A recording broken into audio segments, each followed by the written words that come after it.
वसुतां देवां कंसचाणूरमर्दनं देवकी परमानन्दं कृष्णं वन्दे जगद्गुरुं।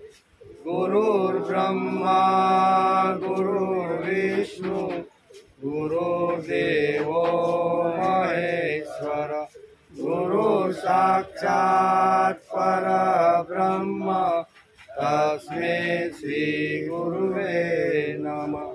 नारायणं नमस्कृत्य नरं चैव नरोत्तमं देवी सरस्वती व्यासं ततो जयमुदीरये ततो जयमुदीरये।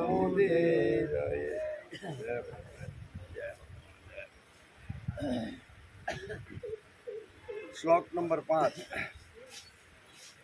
करणं मधुरं तरणं मधुरं अरणं मधुरं स्मरणं मधुरं वमितं मधुरं समितं मधुरं मधुराधिपतेरखिलं मधुरं। તેમનું કાર્ય મધુર છે। કર્ણમ મધુર એટલે કર્ણમ એટલે કાર્ય। તરણમ મધુરમ ભગવાનનું તરવું મધુર છે। ભગવાનનું હરવું ફરવું મધુર છે। ભગવાનનું સ્મરણ મધુર છે।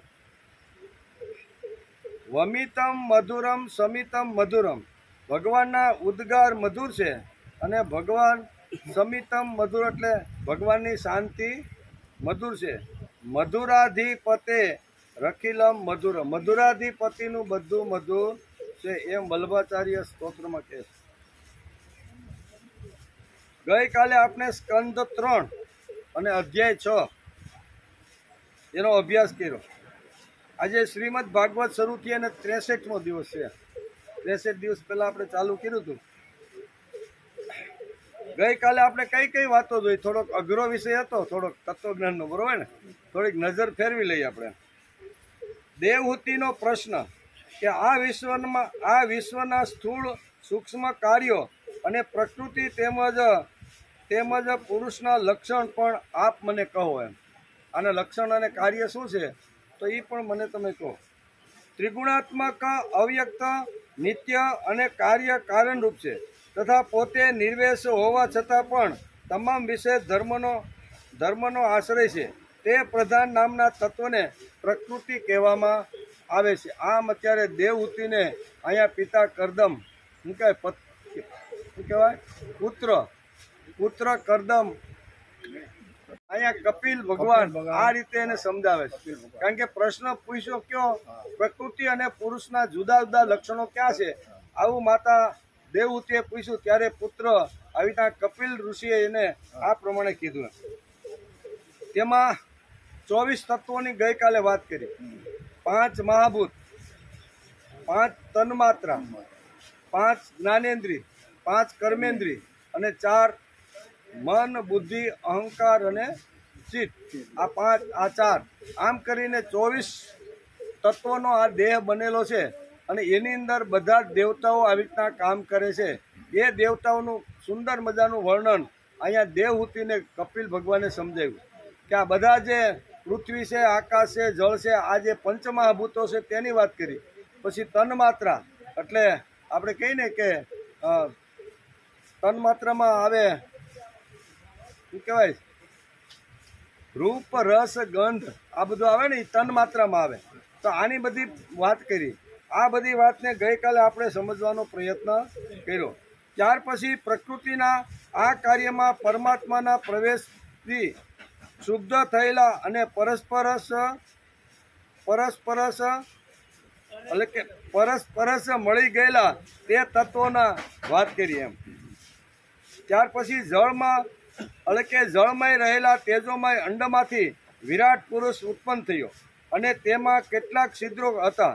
દરેક છિદ્રોની અંદર આ વિરાટ પુરુષને જગાડવા માટે બધા દેવતાઓએ પ્રયત્ન કર્યો। કાનના દેવતા હતા એ કાન, નાકના દેવતા હતા એ નાક, બરોબર ને? બધા જ પ્રકારના દેવતાઓએ કે આ વિરાટ પુરુષ અત્યારે અંડમાંથી ઉત્પન્ન થયા છે અને એક સૂતા છે તો આપણે એને જગાડીએ, તો જગાડવા માટે ઘણો બધો પ્રયત્ન કરવામાં આવ્યો. અલગ અલગ દેવતાઓએ અલગ અલગ છિદ્રોમાંથી પ્રવેશ કર્યો, પણ આ વિરાટ પુરુષ કોઈ રીતે જાગતો નથી.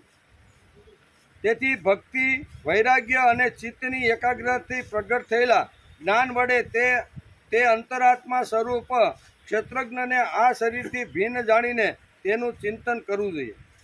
શરીરને જાણનાર ક્ષેત્રજ્ઞ શરીરથી ભિન્ન છે, બરોબર ને? ચિદાનંદ રૂપ શિવોહમ. શંકરાચાર્ય કીધું ને કે શરીરથી જે આત્મ તત્વ છે એ શરીરથી ભિન્ન રહેલું છે, એને કોઈ શરીર સાથે કોઈ સંબંધ નથી. ચિદાનંદ રૂપ શિવોહમ શિવોહમ આવી રીતનું છે. તો આ બધી વાતો ગઈકાલે આપણે આ સર્ગની અંદર, આ અધ્યાયની અંદર સમજવાનો પ્રયત્ન કર્યો. આજે સ્કંદ 3 અધ્યાય 27મો, એની અંદર છે પ્રકૃતિ પુરુષના વિવેકથી મોક્ષ પ્રાપ્તિનું વર્ણન.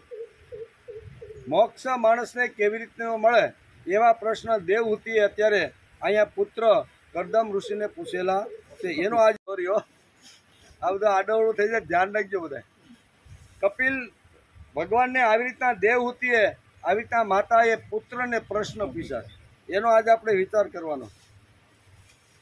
શ્રી ભગવાન વાચ પ્રકૃતિસ્થોપી પુરુષો નાજ્યતે પ્રકૃતે ગુણે અવિકારદકૃત્વાન્મા ગુણવાત્મા જવાત્કત સ એષ યહિ પ્રકૃતે ગુણેષ્વભિવિજ્જતે અહમ ક્રિયા વિમૂઢાત્મા કર્તાસ્મિત્યભિસંયતે.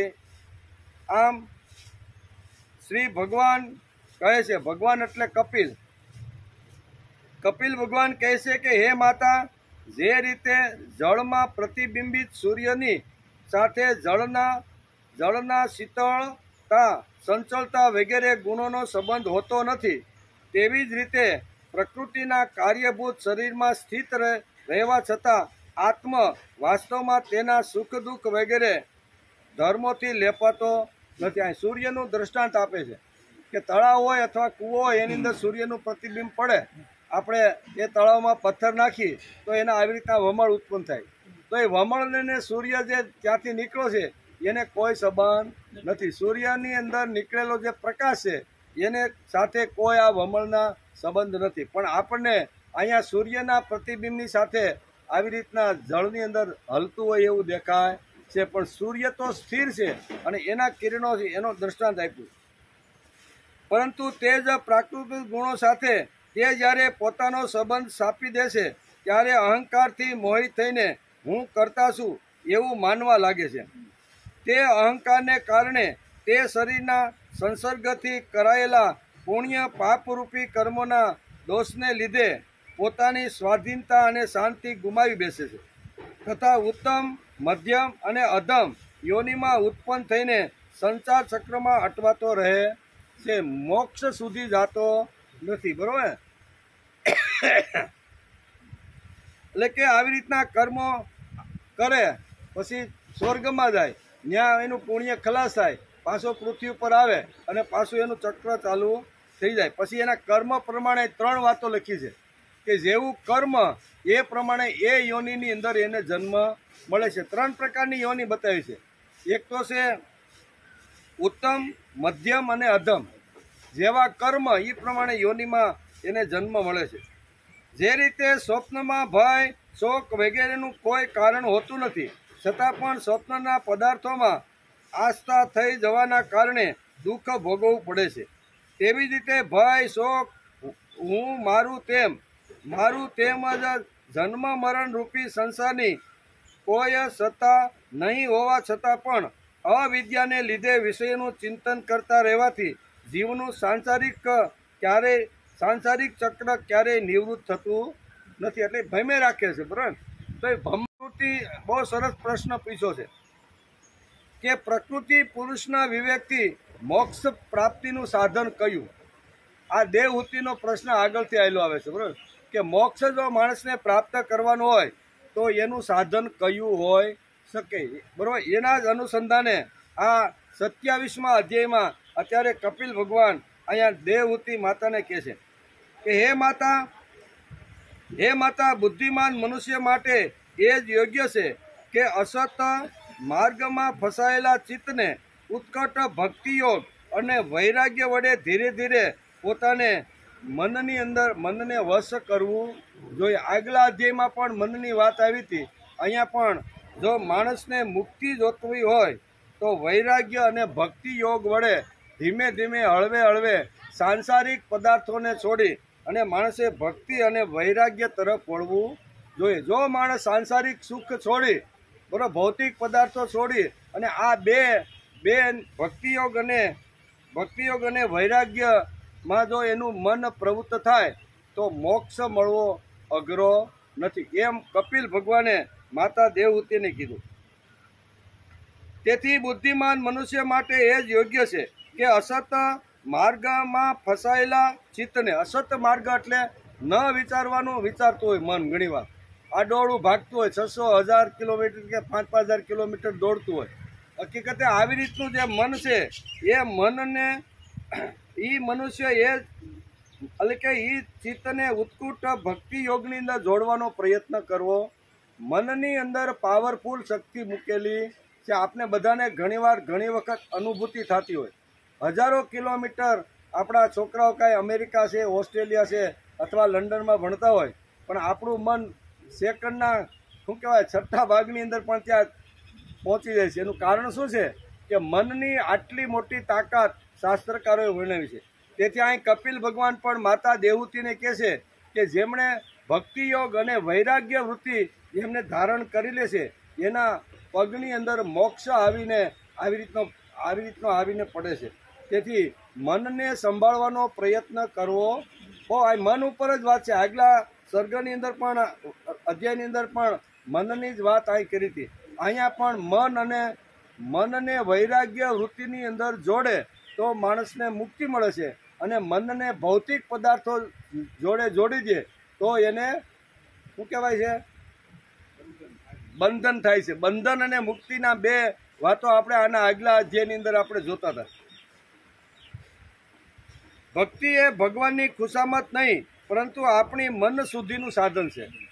આ ભક્તિ જે છે ભગવાનને ખુશ કરવા માટે કે આપણે આરતી બોલીએ, સ્તુતિ કરીએ, શ્લોક બોલીએ, દીવો કરીએ, અગરબત્તી કરીએ, એ કાંઈ ભગવાનની ખુશામત માટે આપણે કરતા નથી, પણ એક ભક્તિ છે કે એ બધી જો વસ્તુઓ આવી રીતનું કરું તો મારી અંદર આવી રીતનો એક ભક્તિ રસ ઉત્પન્ન થાય છે અને મારું મન ભગવાનમાં આવી રીતનું લીન થાય છે. એટલે કે ભક્તિ એ ભગવાનની ખુશામત નહીં, પરંતુ આપણી મન શુદ્ધિનું સાધન છે. મનનું જો શુદ્ધિકરણ કરવાનું હોય તો એના માટે એક જ ઉપાય છે, અને તે ઉપાય એટલે મનને ભગવાનની અંદર પોરવું, મનને ભગવાનની અંદર એકાગ્ર કરવું. એના માટે મનની શુદ્ધિકરણ માટે આ જ મોટામાં મોટું સાધન છે. એમ અત્યારે વેદ વ્યાસ લખે છે, અને અહીંયા દેવહૂતિને અહીંયા કપિલ ભગવાન આ રીતે સમજાવે છે કે એકવાર મનની શુદ્ધિ થઈ ગઈ અને મન પવિત્ર બની ગયું તો પછી એ પવિત્ર મન છે એ મોક્ષ તરફ જતા એને વાર લાગતી નથી. કારણ કે મોક્ષ પ્રાપ્તિનું વર્ણન આ અધ્યાયની અંદર વેદવ્યાસે લખ્યું છે. આપણા મનનો બહુ જ મોટો ભાગ અજ્ઞાત છે. જ્ઞાત એવો મનનો નાનકડો હિસ્સો પણ આપણે કાબૂમાં રાખી શકતા નથી. માનસશાસ્ત્રનો જે લોકો અભ્યાસ કરતા હોય એને મનનો અભ્યાસ મોટો કર્યો હોય એને માનસશાસ્ત્ર કહેવામાં આવે છે. તો માનસશાસ્ત્રી લોકોએ જે અભ્યાસ કર્યો છે એના અનુભવ પ્રમાણે આપણા મન છે એના બે ભાગ પાડી નાખ્યા છે, બરોબર. એ બે મન છે, એક મન 25% જે જ્ઞાત વસ્તુ છે એની અંદર એ રમતું અને બધું જોતું હોય છે, અને 75% જે મન છે ને અજ્ઞાન, એમાં બે મન સંશોધન કરેલા છે. એક જ્ઞાત મન છે એ 25%, 24 કલાક આપણે સમાજમાં હરી ફરી કામ ધંધા નોકરી કરીએ ત્યારે 25%નું જે આ મન છે ને એ આપણી જોડે હોય છે, જેને જ્ઞાત મન કહેવામાં આવે છે. 75% જે આપણું મન છે ને એ ગોડાઉનમાં એમ જ પડેલું છે, એનો ઉપયોગ માણસ કરતા નથી. તેથી એનો ઉપયોગ કરવા માટે આ મૂર્તિ પૂજા છે. એ 75% હાવ ગોડાઉનમાં એમ જ શાંતિથી પડેલું જે મન છે એ મન જો એકવાર કામે લાગી જાય, બરોબર ને, તો આજે આપણે કહીએ કે શંકરાચાર્ય 32 વર્ષની ઉંમરની અંદર આટલું જગતને દુનિયાને આખું તત્વજ્ઞાન આપીને ગયા, બરાબર. 39 વર્ષની ઉંમરે આવી રીતના વિવેકાનંદ આવી રીતનું જબરજસ્ત કામ કરીને ગયા. તો આ બધા જે મહાપુરુષો જે આવ્યા છે અને મહાપુરુષો થોડા જ વર્ષમાં મોટું કામ કરીને ગયા છે, એનું કારણ શું છે કે ગોડાઉનમાં પડેલું હાવ સુસુપ્ત રીતે હાવ બેઠું છે, કાંઈ કામ વગરનું આ જે મન છે એ મનને આ લોકોએ પ્રવૃત્ત કર્યું છે. તો આપણે 25% પણ આખા દિવસમાં વાપરી શકતા નથી, બરાબર ને. તો 75%ની તો પછી વાત જ ક્યાં રહી. તેથી શાસ્ત્રકારો અને વેદવ્યાસ જેવા મહાપુરુષ લખે છે કે જે અજ્ઞાત મન જે પડેલું છે એને જાગૃત કરવા માટે મૂર્તિ પૂજા છે. મૂર્તિ પૂજા એટલે મન ભગવાનમાં ધીમે ધીમે જો એકાગ્ર થાય તો આપણી અંદર જે ગોડાઉનમાં પડેલું જે મન છે એ જાગૃત થાય, અને જાગૃત થાય એટલે સમાજમાં ખૂબ જ મોટું કામ કરી શકે છે. આપણા મનનો બહુ મોટો ભાગ અજ્ઞાત છે. જ્ઞાત એવો મનનો નાનકડો હિસ્સો પણ આપણે કાબૂમાં રાખી શકતા નથી. તો વિશાળ એવા અજ્ઞાત મનને સી રીતે નાથી શકાય, એને કઈ રીતે કાબૂમાં લઈ શકાય? પડેલું છે, બરાબર, આપણી માલિકીનું છે, આપણા ગોડાઉનમાં પડેલું છે, પણ એનો આપણે ઉપયોગ કરતા નથી. એને જો કાબૂમાં લેવાનું હોય તો એના માટે એક જ દવા અહીં કપિલ ભગવાને અહીંયા ભાગવતની શ્રીમદ ભાગવતની અંદર આપેલી છે. માતા દેવહૂતિને કહે છે કે ગોડાઉનમાં પડેલું જે મન છે એને જો કંટ્રોલમાં લેવાનું હોય, એને જો કાબૂમાં લેવાનું હોય તો એના માટે એક જ ઉપાય છે, અને તે ઉપાય એટલે મન ભગવાનની અંદર સમર્પિત કરી દેવું. 5 મિનિટ, 10 મિનિટ, 15 મિનિટ કે અડધો કલાક, કલાક સુધી, જેની જેવી તાકાત. બધાની તાકાત સરખી હોતી નથી. ઘણા તો કલાકો સુધી બેસી શકે છે.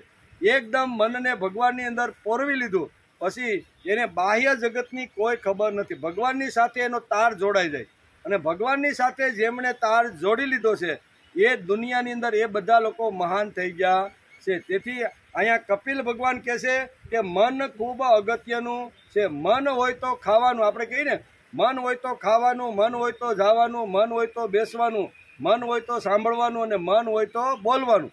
આ મન ઉપર જ કોઈ પણ ક્રિયા લ્યો, પછી ભૌમિક હોય, કોઈ પણ ક્રિયાની સાથે મન 24 કલાક આપણી ઇન્દ્રિયો સાથે જોડાયેલું છે. તેથી આ ઇન્દ્રિયો સાથે જે જોડાયેલું મન છે, અને જે 75% અજ્ઞ મન જે છે એને જાગૃત કરવા માટે માણસે ભગવાનની સામે રોજ 15 મિનિટ, અડધો કલાક બેસવું જોઈએ. બીજા ગમે તેટલા સારા કામ કરતા હશું, ગમે તેટલા મંદિરે જતા હશું, શ્રાવણ મહિનામાં ગમે એટલા પાણીના લોટાના અભિષેક કરતા હશું, એ તો કરવાનું છે.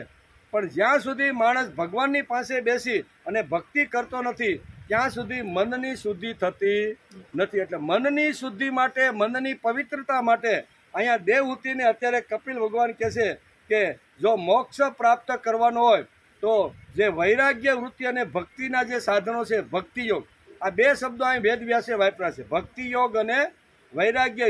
આ ભક્તિ યોગ અને વૈરાગ્ય જો માણસના જીવનમાં આવી જાય તો એને મોક્ષ મેળવવો અઘરો નથી. એમ આ શ્લોકની અંદર કહે છે. બીજી વાત કહે છે કે ભક્તિ એ ભગવાનની ખુશામત નથી.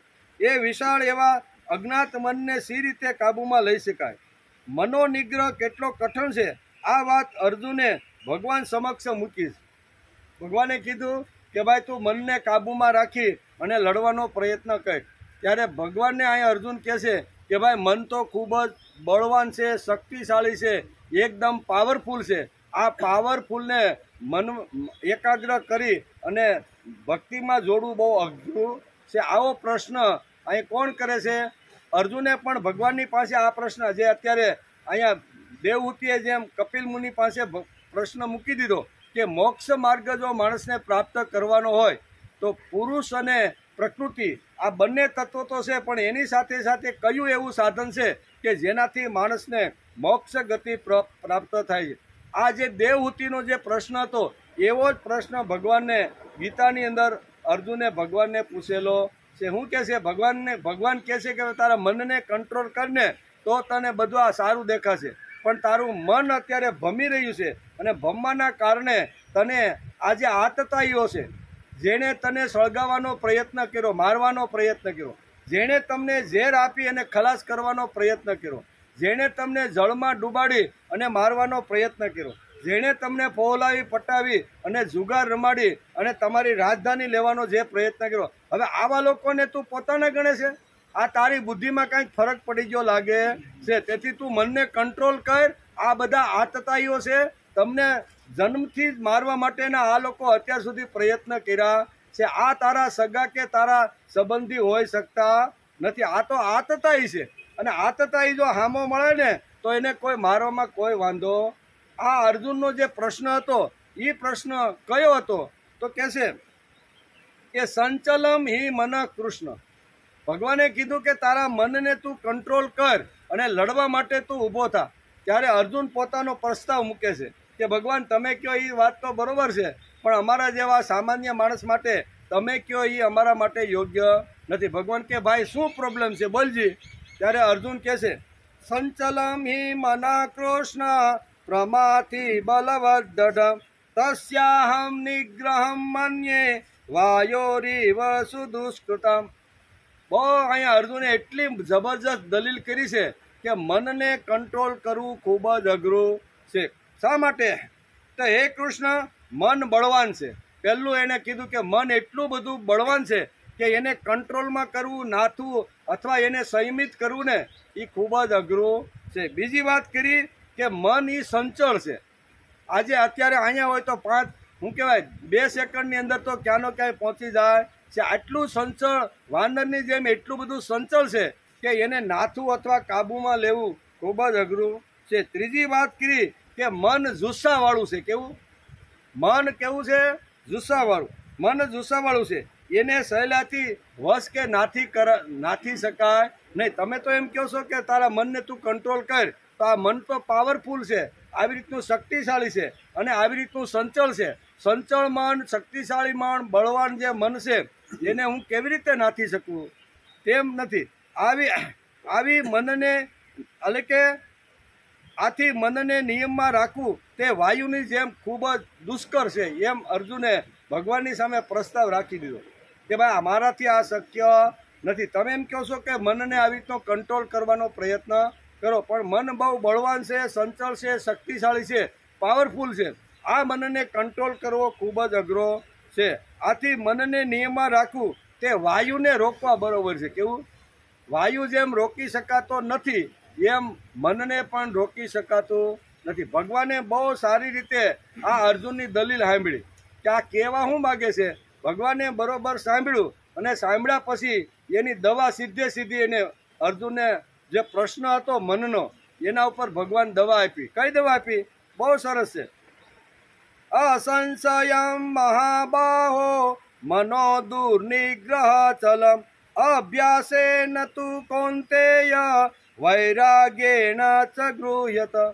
આમ ભાગવતની અંદર પણ વૈરાગ્ય શબ્દ વેદવ્યાસે લખ્યો છે, અને ગીતાની અંદર પણ ભગવાને અર્જુને વૈરાગ્ય, આ શ્લોક 2 શ્લોકમાં વૈરાગ્ય વૃત્તિની વાતો આવે છે. તેથી કે છે અસંશયમ મહાબાહો મનો દુર્નિગ્રહ ચલમ. હે મહાબાહો, હે અર્જુન, ખરેખર મન ચલ અને ન રોકી શકાય એવું છે. તારી વાત તો બરોબર છે કે રોકી શકાય એવું નથી. તથાપી એટલે કે રોકી શકાય એવું નથી, તથાપી સદાકાળના અભ્યાસથી જો તારે રોકવાનું હોય તો એના માટે 2 ગોળી તને 2 ટેબ્લેટ આપું. આ 2 ટેબ્લેટ જો તું નિયમિત એનો જો લેવાનું શરૂ કરીશ ને તો તારા મનનો કે મન સંચલ છે એને વાયુની જેમ રોકવું દુષ્કર છે. એ તારા મનની જે બીમારી છે ને, આ મનની બીમારી જો દૂર કરવાની હોય તો હું તને 2 ટેબ્લેટ આપું છું. કેટલી? આ 2 ટેબ્લેટ લાંબા કાળ સુધી તું સદાકાળ સુધી લઈશ ને તો તારા મનનો જે આ પ્રશ્ન છે એ પ્રશ્ન હલ થઈ જશે. 2 હાથ જોડીને અર્જુન કહે છે ભગવાન કઈ ટેબ્લેટ?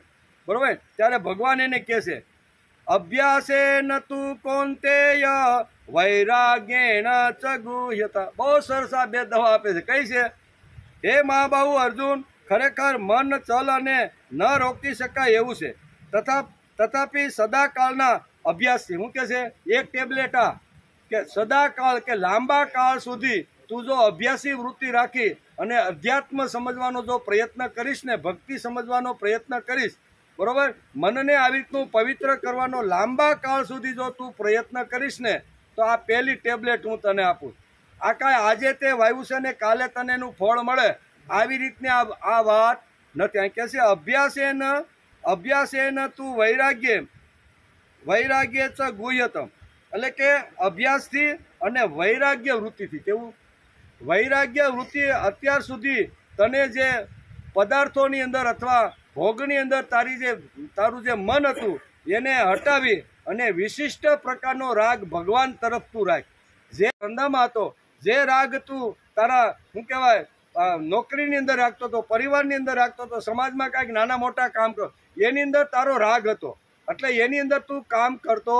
હવે આ તારો જે રાગ છે એને ફક્ત ટ્રાન્સફર કરવાનો છે. અત્યાર સુધી સમાજ માટે, કુટુંબ માટે, છોકરાઓ માટે, ધંધા માટે, ખેતીવાડી માટે તે રાગ રાખ્યો, જીવો એના માટે તું કમાણો બધું જ કર્યું. પણ હવે એ જે રાગ છે એ વિશિષ્ટ પ્રકારનો રાગ છે એ પ્રભુ તરફ એનો મોડ કરી દે, એને વાળી દે. તો પ્રભુ તરફ આ તારા રાગને વાળવાથી આ તારા મનની જે સંચલ વૃત્તિ છે ને, તું એમ કહેશો કે વાનરની જેમ મન સંચળ છે અને આવી રીતનું બહુ શક્તિશાળી અને બળવાન છે. આને નાથવું અથવા કંટ્રોલમાં લેવું ખૂબ જ અઘરું છે. ત્યારે ભગવાન એને આ વૈરાગ્ય વૃત્તિ અને અભ્યાસ વૃત્તિ આ બે દવાઓ આપે છે. આ બે દવા તો લાંબા કાળ સુધી, પાછું હું સદાકાળ લખવાય. ગીતાની અંદર ભગવાને લખ્યું સદાકાળ સુધી. એક દિવસ લેવાથી કે અધિક માસ હાલે છે ત્યાં સુધી લેવાથી કે નહીં, નાના હવે શ્રાવણ મહિનો હાલે છે ને ત્યાં સુધી આપણે ભક્તિ કરી લઈ અને પછી ભાદરવા મહિનામાં તો મોજ કરો. આ એની વાત કરતા નથી. ભગવાન અહીં બહુ સરસ અર્જુન માટે શબ્દ વાર્યો છે કે લાંબા કાળ સુધી, સદાકાળ સુધી અભ્યાસ માણસ કરે અને વૈરાગ્ય વૃત્તિથી મનને ભગવાનની સાથે જોડી આપે તો મોક્ષ એના પગની અંદર આવી અને આળોટવા માંડે. બોલાવવા જવો પડતો નથી. આ બે જ હથિયાર એવા છે. તેથી મનને સંભાળવાનો પ્રયત્ન કરવો જોઈએ. મૂળ વસ્તુ અહીંયા ભાગવતની અંદર વેદવ્યાસે બહુ સરસ રીતે લખી છે અને માતા દેવહૂતિને અત્યારે આ શ્લોકની અંદર કહે છે કે બુદ્ધિમાન મનુષ્ય માટે એ જ યોગ્ય છે. મનને ભગવાનની અંદર એકાગ્ર કરવું એ જ બુદ્ધિમાન મનુષ્ય માટે એ જ યોગ્ય છે. અસત માર્ગમાં ફસાયેલું જે આપણું મન છે, આપણું અસત માર્ગની અંદર જે ફસાયેલું ચિત્ત છે, એ ચિત્ત વૃત્તિને ભક્તિ યોગ અને વૈરાગ્યની અંદર જો તમે જોડી દેશો માતા, તો મોક્ષ તમારા પગની અંદર આવીને ઊભો.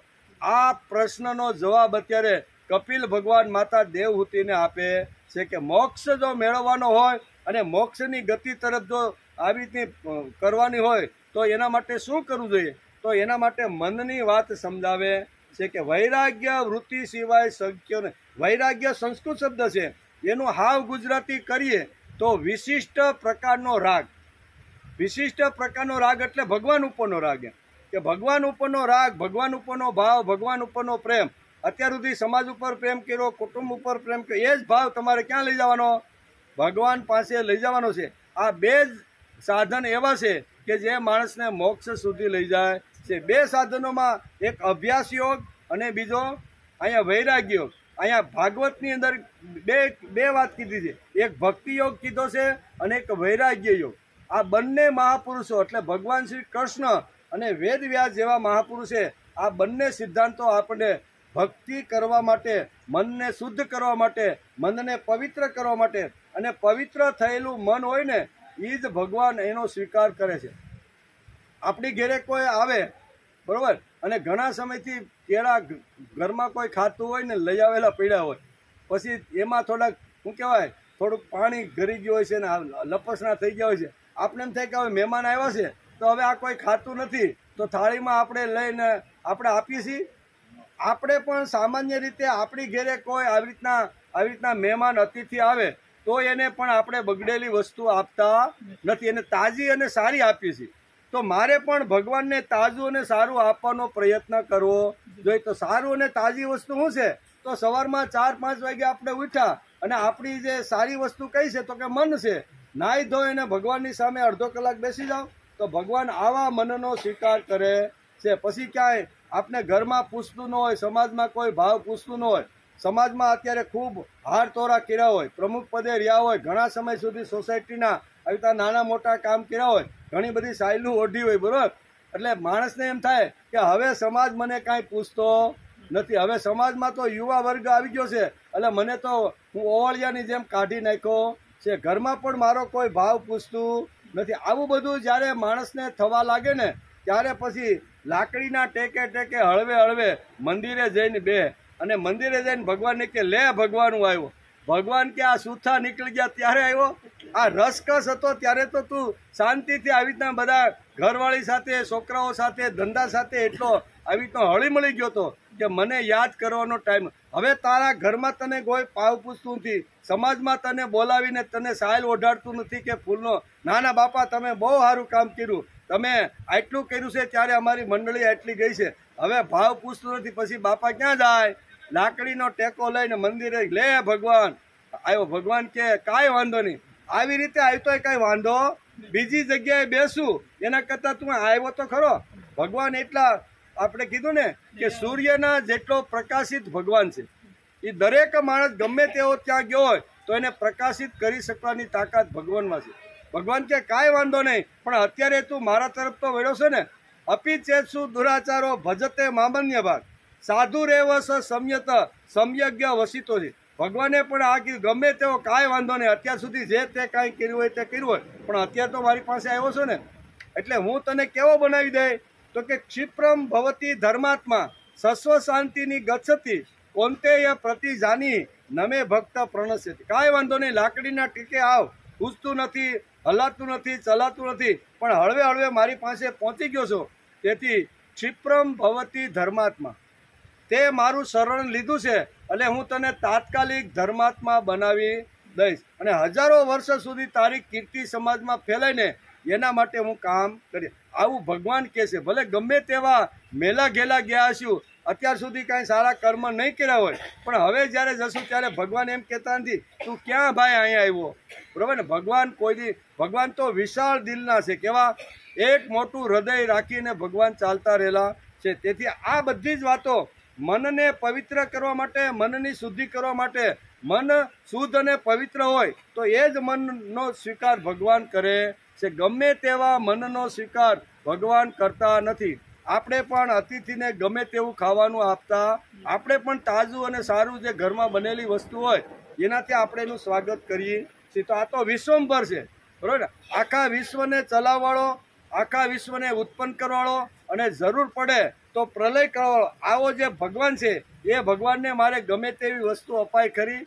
અપાય જ નહીં, કોઈ દિવસ અપાય નહીં. તેથી સારામાં સારું જૂના કાળમાં આપણે બધાને ખબર છે કે આપણા વાડીની અંદર કોઈ પણ સારું પાકેલું પ્રથમ ફળ આવે ને તો આપણે ભગવાનને જઈને ધરતા કે ભગવાન આ મારી વાડીની અંદર આંબામાં સરસ મજાની કેરી આવી છે અને આ પરિપક્વ થઈ ગઈ છે એટલે પ્રથમ ફળ તને ધરીએ.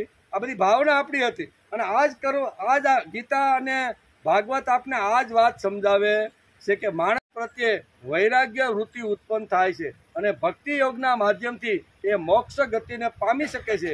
આવું અત્યારે કપિલ ભગવાન માતા દેવહૂતિને આ શ્લોકની અંદર સમજાવે છે. બહુ સરસ મજાનો આ શ્લોક છે, મૂકવાનું મન થાય એવો નથી, પણ આપણે તો ધીમે ધીમે આગળ જવાનું. એટલે કોઈ શ્લોકને નમસ્કાર કરવાના, કોઈને અડવાનું અને કોઈના ઉપર વિશિષ્ટ થોડીક વાતો કરવાની. તેથી ધીમે ધીમે આપણે અત્યારે આ કરીએ. એટલે કે અહીંયા ભગવાન એટલે કે કપિલ ભગવાન માતા દેવહૂતિને પણ આ જ વાત સમજાવે છે કે બુદ્ધિમાન મનુષ્ય માટે આ જ વસ્તુ યોગ્ય છે. ભક્તિ યોગ અને વૈરાગ્ય વૃત્તિ આ બે જે વાતો છે એ બે વાતો મનને પવિત્ર કરે છે. તેથી મનને ભગવાનમાં બોળવાનો રોજ માણસે પ્રયત્ન કરવો જોઈએ. એમ એટલે કે અસત માર્ગમાં ફસાયેલા ચિત્તને, મનને ઉત્કૃષ્ટ ભક્તિયોગ અને વૈરાગ્ય વડે ધીરે ધીરે પોતાના વશમાં કરવું. આ કાંઈ આજે આપણે કર્યું છે અને કાલે એનું પરિણામ મળશે એવી વાત અહીં કપિલ ભગવાન કહેતા નથી. કપિલ ભગવાને માતાને કીધું કે આવી રીતનો જો તમે પ્રયત્ન કરશો, ભક્તિ યોગ બે શબ્દો એમાં છે, ભક્તિ અને યોગ. ભક્તિ એટલે ભગવાનની અંદર ભળી જવું અથવા ભગવાનની અંદર મનને પોરવી દેવું, અને યોગ એટલે ભગવાનની સાથે જોડાઈ જવું. ભક્તિ યોગ ભગવાનની સાથે જે જોડાવાનો જે પ્રયત્ન કરે છે એના માટે ભક્તિ યોગ શબ્દ અહીં ભાગવતકારે અહીંયા 27માં અહીંયા અધ્યાયની અંદર 3જા સર્ગની અંદર વાપર્યો છે. બીજી વાત વાપરી છે કે વૈરાગ્ય વૃત્તિ. ધીરે ધીરે વૈરાગ્ય વૃત્તિ ક્યારે આવે એટલે તો શાસ્ત્રકારોએ આપને કીધું છે કે ભાઈ આપણે જો સમાજના કામ કરવા હોય, ધાર્મિક કામ કરવાનો હોય તો એમાં ઉતાવળ રાખવાની જરૂર નથી. શરૂઆતમાં તું બ્રહ્મચર્યા યોગની અંદર એના જે કાંઈ નીતિ નિયમો છે એનું તું પાલન કર. હળવે હળવે જ્ઞાન પ્રાપ્ત કર, વિદ્યા પ્રાપ્ત કર. સમાજની અંદર કેમ રહેવું, માતૃદેવો ભવ, પિતૃદેવો ભવ, સત્યમ વદ, ધર્મ, આ જે સિદ્ધાંતો જે ઉપનિષદે કીધા છે એ હળવે હળવે તું લાવવાનો પ્રયત્ન કર. 25 વર્ષ સુધી તું આ કર. ઉતાવળ તારે કરવાની નથી. અને પછી સારામાં સારો ગૃહસ્થાશ્રમ કર.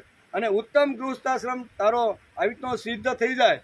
બાળકો નાના મોટા થઈ જાય. બાળકો પણ 25 વર્ષના થાય એના પણ તમે લગ્ન કરી અને સારી રીતે ધંધામાં કે આવી રીતના નોકરીમાં સેટ કરી દો. અને ત્યારે તમારી ઉંમર શું કહેવાય 50-55 વર્ષની થઈ ગઈ હોય છે.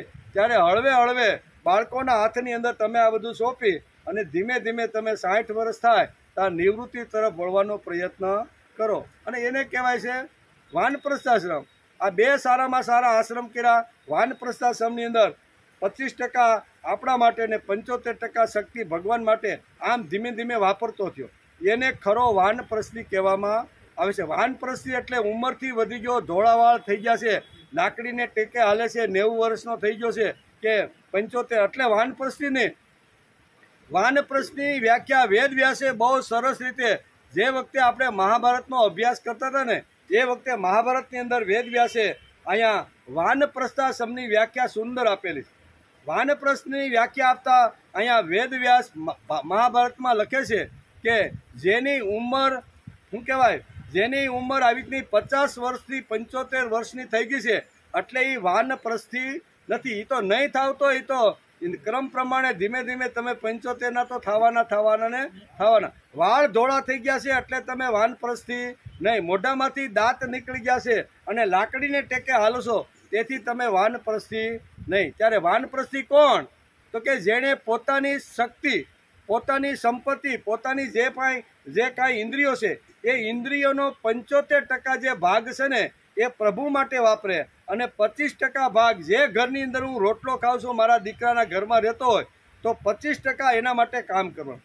આ 25% પોતાના માટે અને 75% પ્રભુના માટે જે કામ કરતો હોય, જે ઘસાતો હોય એને વાનપ્રસ્થી કહેવામાં આવે છે. વાનપ્રસ્થી એટલે કાંઈ ઉંમર થઈ ગઈ એટલે વાનપ્રસ્થી નહીં, ધોળા વાળ થઈ ગયા એટલે વાનપ્રસ્થી નહીં. પણ એની સમજ પાકી છે કે અત્યાર સુધી મેં મારા પરિવાર અને મારા કુટુંબ માટે કે ધંધાને નોકરી માટે સમય અત્યારે મેં પસાર કર્યો છે. હવે મારે જે કાંઈ સમય છે ને એ સમાજના કલ્યાણ માટે, સમાજના હિતના માટે, 25% મારા માટે. શા માટે? તો જે ઘરમાં હું રહું છું એનો રોટલો પણ મારે મફતનો ખાવો નથી. તેથી દાદા, અમારે શાકભાજી લેવા માટે જવાનું છે ને, આ ટેણિયું અહીં હૂતું છે ઘોડિયામાં, જરીક 15-20 મિનિટ તમે દોરી તો એ આપણું કામ છે. 25%માં એ આવી જાય, બરાબર ને? તો આવું નાનું મોટું આપણાથી થઈ શકે એવું ઘરની અંદર આવી રીતનું નાનું કામ કરીએ તો આપણે પણ મફતનો રોટલો ખાતા નથી એવું શાસ્ત્રકારો કહે છે. તેથી 25% શક્તિ ઘર માટે અથવા મારા માટે અને 75% સમાજના કલ્યાણ માટે. તો આમાં ઉતાવળ કરવાની ક્યાં જરૂર છે? બ્રહ્મચર્યાશ્રમમાંથી તમે સીધો ઠેકડો મારો સમાજના કામ કરવા માટે, ધર્મના કામ માટે. તો શાસ્ત્રકારો કે ઉતાવળ કરવાની કોઈ જરૂર. હળવે હળવે ધીમે ધીમે સ્ટેજ બાય સ્ટેજ તમે જાતા જાઓ અને 75 વર્ષ પછી તમારી અવસ્થા એવી થઈ જાય કે સંપૂર્ણ જીવન ભગવાન અને ભગવાનના કાર્ય માટે. હવે આમાં ક્યાં કાંઈ અઘરું છે? તેથી અહીં કીધું છે કે હળવે હળવે, બહુ શબ્દ અહીં બહુ આવ્યું કે ધીરે ધીરે પોતાને મનને વશ કરવા માટે આવી રીતની સીડી શાસ્ત્રકારોએ આપણને આપી છે. એમ કપિલ ભગવાન અત્યારે માતા દેવહૂતિની ઉતાવળ કરવાની કોઈ જરૂર નથી. આ સીડી પ્રમાણે જો હાલે તો એના પગ પાસે મોક્ષ આવીને ઊભો રહે છે. પણ બ્રહ્મચર્યાશ્રમમાંથી સીધો સંન્યાસાશ્રમમાં ઠેકડા મારો તો એને મુક્તિ મળતી નથી. એટલું સ્પષ્ટ ભાગવતકાર વેદ વ્યાસ લખી શકે અને આપણે બોલી શકીએ. આપણે તો ખાલી ગુજરાતી જ કરવાનું છે ને, આપણે ક્યાં બીજું કાંઈ કરવાનું? કહેવાનો અર્થ કે અહીંયા ધીરે ધીરે શું કીધું છે કે ભક્તિ યોગ અને વૈરાગ્ય વડે ધીરે ધીરે પોતાને મન વશમાં કરી અને આ આશ્રમ પૂર્ણ કરી અને માણસે જીવન જીવવાનો પ્રયત્ન કરવો જોઈએ. ગીતાકાર અને ભાગવતકાર આવા પ્રકારના દ્રઢ અભ્યાસ યોગ અને ભક્તિ યોગ અને વૈરાગ્યને ખૂબ જ મોટું મહત્વ આપે આ ચારે ચાર જે સિદ્ધાંતો છે એ ચારે ચાર સિદ્ધાંતોને અહીંયા ભાગવતકાર બહુ સરસ અને ખૂબ જ મહત્ત્વ આપે છે. શું આપે છે? ગીતાકાર અને ભાગવતકાર આવા પ્રકારના દ્રઢ અભ્યાસ, ભક્તિ, યોગ અને વૈરાગ્યને ખૂબ જ મોટું મહત્ત્વ આપે છે. ભગવાન ઉપરનો 75 વર્ષ સુધી 3 આશ્રમ પૂરા કરો એનો અનુભવ લીધો હોય તો માણસ શાંતિથી પ્રભુની અંદર એકદમ મનને એકાગ્ર કરી શકે છે, એમ વેદવ્યાસ લખે છે.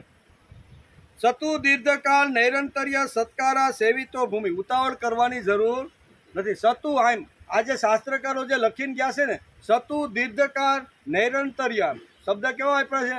સતુ દીર્ઘકાળ નૈરંતર્ય, નૈરંતર્ય સત્કાર્યા દ્રઢ ભૂમિ. મનને વિશુદ્ધ કરવાનો આ અભ્યાસ સતત દીર્ઘકાળ સુધી ચાલવો જોઈએ. 1 મહિનો 2 મહિનો કે આવી રીતનો અધિક માસ આવ્યો છે, સાથે સાથે શ્રાવણ માસ છે, 2 મહિના આપણે ભક્તિ કરી લઈએ અને પછી આપણે કરવાની કાંઈ જરૂર નથી, એવું અહીં શાસ્ત્ર સમજાવતું નથી. શાસ્ત્ર તો કહે છે કે જે તમે ભક્તિનું સાધન હાથમાં લીધું છે એ ભક્તિનું સાધન હાથમાં લઈ અને લાંબા કાળ સુધી જો તમે પ્રયત્ન કરશો ને તો મોક્ષ તમારા પગની અંદર આવીને ઊભો રહેશે. એમ દેવહૂતિને બહુ સરસ રીતે અહીં ભગવાન કપિલ આ શ્લોકની અંદર આ વાત સમજાવે છે. મનને વિશુદ્ધ કરવાનો આ અભ્યાસ સતત દીર્ઘકાળ સુધી તેમજ સદભાવપૂર્વક ચાલવો જોઈએ, તો જ મન ચિત્ત વશમાં આવે છે. નકર મન કોઈ દી વશમાં આવતું નથી. કે ધીરે ધીરે જો આવો પ્રયત્ન કરો. આજે કદાચ ભગવાન પાસે આપણે બેઠા અને ભગવાન પાસે બેઠા એટલે મન આપણું ચારે દિશામાં ઘૂમવા લાગ્યું, બરોબર ને? આપણા ભૌતિક જીવનની અંદર મન આવી રીતનું ફરવા લાગ્યું અને બીજે દિવસે આપણે કંઈક ભાઈ હું બેઠો તો ખરો પણ મારું મન કાંઈ લાગ્યું નહીં એટલે આજ હું કાંઈ બેઠો નથી. ભલે ગમે ત્યાં મન જાતું હોય તો મનને જવા દો, એને રોકવાનો પ્રયત્ન કરવાનો નહીં. વર્ષ 2 વર્ષ 5 વર્ષ 1 જન્મારો 2 જન્મારા સતત ચાલુ રહેશે ને તો એકવાર મનને પણ થશે કે હવે આ આપણી ઘરે કોઈ દરરોજ આમ ટક કરીને માગવા આવતો હોય તો પછી આપણે કે લે ભાઈ લઈ જા ને ભાઈ દરરોજ તું મારું માથું ખાશો, બરોબર? એમ આવી રીતનું આપણે જો મન એકાગ્ર કરવાનો પ્રયત્ન કરશું તો ભગવાનને પણ એક લાગશે કે આ મારો દરરોજ કે મારામાં એકાગ્ર થવાનો મનને પરવાનો પ્રયત્ન કરે છે, પણ એનું મન તો ચાલે પણ પ્રયત્ન તો કરે છે. હાલના કેટલા 6 મહિનાથી એટલે કે 6 વર્ષથી ટક કરે છે, હાલની હું એકવાર એકાગ્ર. તો ભગવાન પણ આવી રીતના ઘણી વાર થઈ જાય. વ્યવહારમાં પણ આવી રીતનું થાય ને, કોઈ આવી રીતનું હા આને તો ઉપાડો માંડ્યો છે, આપણા ભાષામાં શું કહેવાય, આને તો લોહી પીધું છે ને ઉપાડો હાલા એમ કરીને કંટાળીને 5-25 વખત બોલો સામે ત્યાં એકને એક વાત કરે તો માણસ કંટાળાથી આપે કે નહીં? પણ આપણે કંટાળાથી ભગવાન પાસે જોતું નથી. આપણે તો ભાવથી ભગવાનની પાસે બેસવાનું છે, મનને એની અંદર એકાગ્ર કરવાનું છે. અને હળવે હળવે જો આવી રીતનું માતા દેવહૂતિને કહેશે કે તમે ધીમે ધીમે જો પ્રયત્ન કરશો ને તો એક સમય એવો આવશે કે જે તમારું મન ભગવાનમાં એકાગ્ર થઈ જશે. અને એકવાર જો ભગવાનની અંદર જો મન એકાગ્ર થઈ ગયું તો ભગવાન એનું શુદ્ધિકરણ કરી નાખે છે. જેમ કોલસો હોય, આપણે ગઈકાલે દ્રષ્ટાંત આપતા હતા, બરાબર, કે કોલસાને જો આવી રીતનો પોતાનો રંગ જો લાવવાનો હોય તો કાંઈ સાબુ ગમે તેટલો આપણે આપીએ કોલસાને અને પાણી માથે ગમે તેટલું રેડીએ તો પાણી પણ ખલાસ થાય, બરાબર, સાબુ પણ ખલાસ થઈ જાય અને આપણા કપડાં પણ બગાડી નાખે, પણ કોલસાનો રંગ બદલતો નથી. કોલસાનો જો રંગ બદલવાનો હોય તો એનો શાસ્ત્રકારોએ એક જ ઉપાય બતાવ્યો છે કે કોલસો જ્યાંથી નીકળ્યો છે એ જગ્યાએ જો એને તમે મૂકી દો તો કોલસાનો રંગ 2 મિનિટમાં બદલી જાય છે. તો કોલસો નીકળો ક્યાંથી? અગ્નિમાંથી, બરાબર ને? આપણે કોલસા પાડતા હોય એને ખબર હોય કે કોલસો અગ્નિમાંથી નીકળે છે અને એ જ કોલસો પાછો અગ્નિમાં સગડીમાં નાખી દઈએ તો 2 મિનિટમાં એનો કલર બદલી જાય છે. એમ મન આવ્યું છે આપણું ભગવાન પાસેથી. શિવ પાસેથી જીવ જ્યારે આ પૃથ્વી ઉપર આવ્યો ત્યારે મનને સાથે લઈને આવ્યો છે.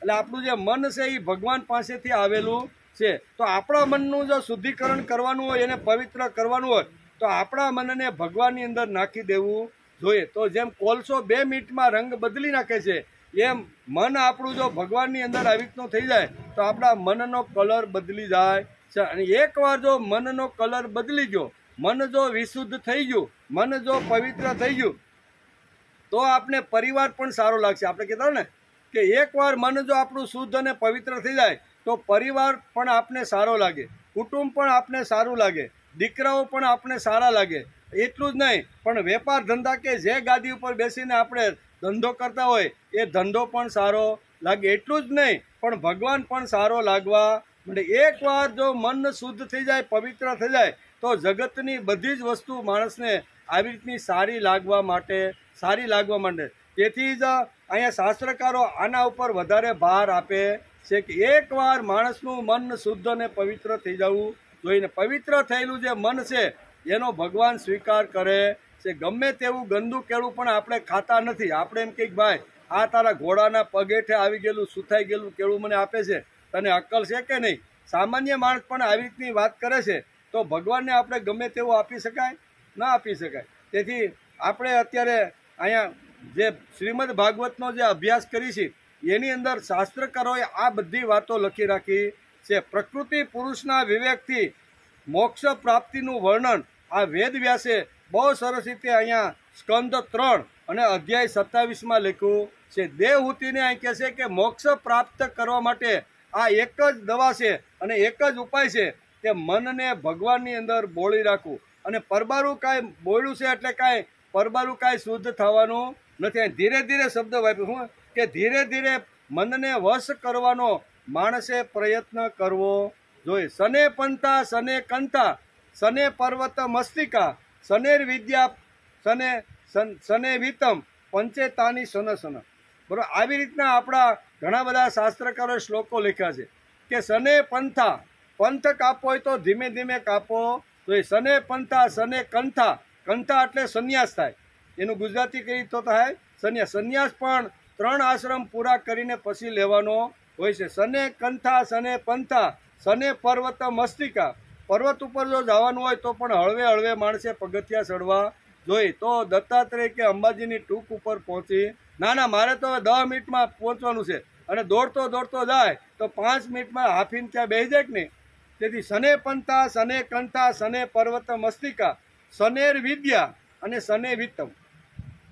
વિદ્યા એટલે મારે પણ વિદ્યા જ્ઞાનની જે ઉપાસના એ હળવે હળવે માણસે કરવી જોઈએ. અને ધન, વિત્ત એટલે ધન જો મેળવવાનું હોય તો એમાં પણ ઉતાવળ કરવાની નહીં. તેથી ઘણીવાર આવી રીતના કહે ને કે જેમણે ધંધો સેટ કરવાનો છે, ધંધો જેને વ્યવસ્થિત કરીને આગળ ચલાવવાનો છે અને એમાંથી વિત્ત કમાવાનું હોય ને, તો 1000 દિવસ એ ગાદી ઉપર બેસીને માણસની તપસ્યા કરવાની તૈયારી હોવી જોઈએ. તપસ્યા જો આવી રીતના 1000 શું કહેવાય 1000 દિવસ એટલે 3 વર્ષ ધંધો થાય, વેપાર થાય, લોકો આવે ન આવે, પણ મારે 3 વર્ષ સુધી તપસ્યા કરવાની છે. અને 3 વર્ષ સુધી જે માણસ પોતાનો ધંધો બદલતો નથી અને એમાં જ રત થઈ અને એ કામ કરે છે તો એ ધંધો બહુ આગળ ડેવલપ થાય છે. તેથી આ સામાન્ય વ્યવહારિકમાં પણ આ વાતો છે, એમ આધ્યાત્મિકમાં છે. મારે ભગવાન સુધી પહોંચવાનું છે, મોક્ષ સુધી પહોંચવાનું છે, તો એના માટે ધીરે ધીરે મનને વશ કરવાનો પ્રયત્ન કરવો જોઈએ. એમ વેદવ્યાસ આ સરસ મજાના આ અધ્યાય 27 સર્ગ 3 અને શ્લોક 5 ઘેરે જઈને ભાગવત હોય તો વાંચી લેજો. 5મા શ્લોકની અંદર ભાર દઈ અને કપિલ ભગવાને માતા દેવહૂતિને આટલી વાતો કરી છે. પાણીનો સમય થઈ ગયો એમ વિઠ્ઠલભાઈ છે. કઈ વાતો હોવી જોઈએ એ અત્યારે કપિલ ભગવાન માતા દેવહૂતિને સમજાવે છે. અને વેદ વ્યાસે અહીંયા સર્ગ શું કહેવાય સ્કંદ 3 અને અધ્યાય 27માં આ આખો જે અધ્યાય છે એ આ મોક્ષ ગતિ તરફ લઈ જનાર જે વાતો છે એનો જ વિચાર આ અધ્યાયની અંદર કરવામાં આવ્યો છે. આગળ કહે છે કે હે માતા, યમ નિયમ વગેરે યોગ સાધનો વડે શ્રદ્ધાપૂર્વક સતત પ્રયત્ન કરવાથી ચિત્તને વારંવાર એકાગ્ર કરતા રહીને મારામાં સાચો ભાવ રાખવાથી, મારી કથાનું શ્રવણ કરવાથી, સૌ પ્રાણીઓમાં સમભાવ રાખવાથી, કોઈની સાથે વેર નહીં કરવાથી, આસક્તિ ત્યાગ, બ્રહ્મચર્ય, મૌન વ્રત અને પ્રબળ અર્થાત ભગવાનને સમર્પિત કરેલા સ્વધર્મના પાલનથી જેને એવી સ્થિતિ પ્રાપ્ત થઈ ગઈ છે કે પ્રારબ્ધ મુજબ જે કંઈ મળી રહે છે ત્યાં સંતુષ્ટ રહે છે, પરિમિત એટલે કે મર્યાદિત ભોજન કરે છે, હંમેશા એકાંતમાં રહે છે, સ્વભાવે શાંત રહે છે, સૌનો મિત્ર છે, દયાળુ છે, ધૈર્યવાન છે, પ્રકૃતિ અને પુરુષના વાસ્તવિક સ્વરૂપના અનુભવથી પ્રાપ્ત થયેલા તત્વજ્ઞાનના કારણે પત્ની, પુત્ર વગેરે સંબંધીઓ સમેત આ શરીરમાં હું મારાપણુનો મિથ્યા આગ્રહ કરતો નથી. મારા લીધે આ બધું ચાલે છે એવો મિથ્યા આગ્રહ કરતો નથી. તે આત્મદર્શી મુનિ નેત્રોથી સૂર્યને જોતો હોય તેમ પોતાના શુદ્ધ અંતઃકરણ વડે પરમાત્માનો સાક્ષાત્કાર કરીને તે અદ્વિતીય બ્રહ્મપદને પ્રાપ્ત કરી લે છે. બ્રહ્મપદને પ્રાપ્ત કરી લે છે. જે બ્રહ્મપદ દેહ વગેરે સમસ્ત ઉપાધિઓથી મુક્ત અહંકાર વગેરે મિથ્યા વસ્તુઓમાં સત્ય રૂપે ભાસનારું જગત કારણભૂત પ્રકૃતિનું અધિષ્ઠાન મહત વગેરે કાર્ય સમૂહનું પ્રકાશક છે અને કાર્ય કારણરૂપ સમસ્ત પદાર્થોમાં જે વ્યાપ્ત છે ને, આ બધી જ વાતો અહીંયા મોક્ષ ગતિને પામનારી છે. આવા 6 શ્લોકની અંદર વેદવ્યાસે લખ્યું છે અને કપિલ ભગવાનના 6 શ્લોકની અંદર 6 થી 11, બરોબર ને, 6 થી 11 એટલે 6 શ્લોકની અંદર વેદવ્યાસે અહીંયા માણસને મોક્ષ અથવા મુક્તિ કેવી રીતની પ્રાપ્ત થાય અને માણસે કેવી રીતનું જીવન જીવવું જોઈએ, બરાબર, આ બધી વાતો અહીં સમજાવી છે, બરાબર. એટલે કે સ્વધર્મના પાલન એક તો, પછી યોગ્ય આહાર અને વિહાર, બરાબર ને. આહાર મળી જાય, કાલો લાડવા મળી ગયા છે એટલે હવે સામેવાળાનું જે થાય એ થાય, આપણે લાડવા મળ્યા છે તો મંડો ખાવા, આવી રીતનું નહીં. યોગ્ય આપણા શરીરને જેટલું અનુકૂળ, જેટલું ભાવતું હોય, આપણી ઇન્દ્રિયો જેટલું સહન કરી શકતી હોય એ પ્રમાણે જો માણસ જો આવી રીતનું ભોજન લેવાનો પ્રયત્ન, ઘણી બધી વાતો આમાં 6 શ્લોકની અંદર આ બધી જ વાતો સમજાવી દીધી છે. પછી આગળ કહે છે કે જે રીતે જળમાં પડેલા સૂર્ય પ્રતિબિંબને દિવાલ પર પડેલા પોતાના પડછાયાના સંબંધથી જોઈ શકાય છે અને જળમાં દેખાનારા પ્રતિબિંબથી આકાશમાં રહેલા સૂર્યનું જ્ઞાન થાય છે, તેવી જ રીતે વૈયક્તિક સત્વ, રજ અને તમ ભેદથી 3 પ્રકારનો અહંકાર, એટલે કે અહંકાર શરીર, ઇન્દ્રિયો અને મનમાં રહેલા પોતાના પ્રતિબિંબોથી લક્ષિત થાય છે. અને પછી સત પરમાત્માના પ્રતિબિંબથી યુક્ત આ અહંકાર વડે સત્ય જ્ઞાન સ્વરૂપ પરમાત્માનું દર્શન થાય છે. કે જેવો સુષુપ્તિ વેળાએ નિંદ્રાથી શબ્દ વગેરે સૂક્ષ્મ ભૂતો, ઇન્દ્રિયો, મન, બુદ્ધિ વગેરેના અવ્યક્ત કૃતમાં લીન થઈ જવાથી પોતે જાગ્રત રહે છે અને સર્વથા અહંકાર રહિત થઈ જાય છે. અહંકાર રહિત જો થવાનું હોય તો ઇન્દ્રિયોને આવી રીતનો વળાંક આપવો જોઈએ, એમ આ ભગવાન કપિલ કહે છે. પછી આગળ કહે છે કે જાગ્રત અવસ્થામાં આ આત્મા સૂક્ષ્મ ભૂતો વગેરે દ્રશ્ય વર્ગના દ્રષ્ટા રૂપે સ્પષ્ટ રૂપે અનુભવાય છે, પરંતુ નિંદ્રામાં તે પોતાના ઉપાધિભૂત અહંકારનો નાશ થવાથી તે ભ્રાંતિને લીધે પોતાને પણ નાશ પામેલો માની લે છે. અને એ જ રીતે ધનનો નાશ થઈ જવાથી મનુષ્ય પોતાનો નાશ થઈ ગયો એવું માનીને અત્યંત આકુળ વ્યાકુળ થાય છે. તે જ રીતે તે પણ અત્યંત વિવશ થઈને નષ્ટવત થઈ જાય છે. કે હે માં દેવહૂતિ, અહીં કપિલ ભગવાન કહે છે કે હે માં, આ બધી વાતોનું મનન કરીને વિવેકી મનુષ્ય પોતાના આત્માનો અનુભવ કરી લેશે કે જે આત્મા અહંકાર રહિતના સમસ્ત તત્વોનું અધિષ્ઠાન છે અને તેનાથી જ બધું પ્રકાશિત થઈ જાય છે. તેથી મનને સંભાળવાનો પ્રયત્ન કરવો જોઈએ. આ શ્લોકની અંદર પણ, આગલા શ્લોકમાં પણ મનની વાત કરી હતી, અહીંયા પણ મનની જ વાત અત્યારે અહીંયા કપિલ ભગવાન અત્યારે અહીંયા દેવહૂતિને મહા ઉદ્દેશીને કહે છે. આ ભક્તિ યોગ અને વૈરાગ્ય વૃત્તિનો અભ્યાસ કેવી રીતે કરવાનો તે એક મોટો પ્રશ્ન છે. વાતો કરીને કે ભાઈ આવી રીતની ભક્તિ યોગ અને વૈરાગ્ય વૃત્તિ બે જો માણસને પ્રાપ્ત થઈ જાય અને મન, બુદ્ધિ અને જે ઇન્દ્રિયો છે એ બે તરફ જો આનું વલણ થઈ જાય તો માણસ મોક્ષ ગતિ તરફ જાય છે. પણ આ બે વસ્તુ કેવી રીતની પ્રાપ્ત કરવાની, તો એનો પણ શાસ્ત્રકારોએ બહુ સરસ રીતે આપણે ઉપાય બતાવ્યો છે. એ જો ઉપાય આપણી બુદ્ધિમાં ઉતરી જાય, આપણે જો કરવા જેવો લાગે અને જો કરવાનો પ્રયત્ન કરી તો મોક્ષ કાંઈ બહુ દૂર નથી, એમ અહીં કહે છે. એટલે કે આ ભક્તિ યોગ અને વૈરાગ્ય વૃત્તિનો અભ્યાસ કેવી રીતે કરવાનો તે એક મોટો પ્રશ્ન છે. તેથી શાસ્ત્રકારોએ આપણને અહીંયા 4 વાતો સમજાવી છે કે 4-5 વાતો એવી છે કે જેના ઉપર આવી રીતનું શું કહેવાય, જેના ઉપર ધ્યાન રાખવાથી અથવા જેના ઉપર આવી રીતનો ભાવ રાખવાથી આ સિદ્ધિ પ્રાપ્ત થાય છે.